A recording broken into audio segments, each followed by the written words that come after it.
સમાચાર મળી રહ્યા છે કે ગીર સોમનાથમાં વેરાવળ સમસ્ત ખારવા સમાજના પટેલ તેમજ વેરાવળ પાટણ સોમનાથ સનાતન હિન્દુ સેવા સમાજના પ્રમુખ જીતુભાઈ કુહાડા તથા અખિલ ગુજરાત માછીમાર મહામંડળના પ્રમુખ કિશોરભાઈ કુહાડા દ્વારા વર્ષોની પરંપરાગત મુજબ શ્રાવણ માસના પ્રથમ સોમવાર એટલે કે ગઈકાલે હિરણ નદી કાંઠે આવેલ શ્રી શીતળા માતાના મંદિરે બ્રાહ્મણોને સાથે રાખીને પૂજા વિધિ, આરતી, ધ્વજારોહણ તથા મહાપ્રસાદનું આયોજન કરવામાં આવ્યું હતું।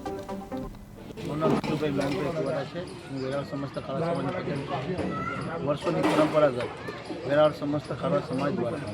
જે હિરણ નદીના કાંઠે માતા શીતળાનું મંદિર આવેલું છે ત્યાં વર્ષોની પરંપરાગત જે માતાજીની ઉજવણી શ્રાવણ મહિનાના પહેલા સોમવારે સમાજ દ્વારા કરવામાં આવે છે।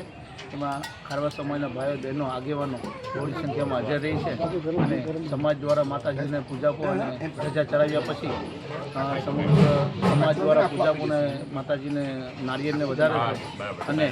અહીંયા માતાજીને ધામધૂમથી બધા પ્રસાદ લે છે અને આજે પણ અત્યારે પ્રસાદ ચાલુ છે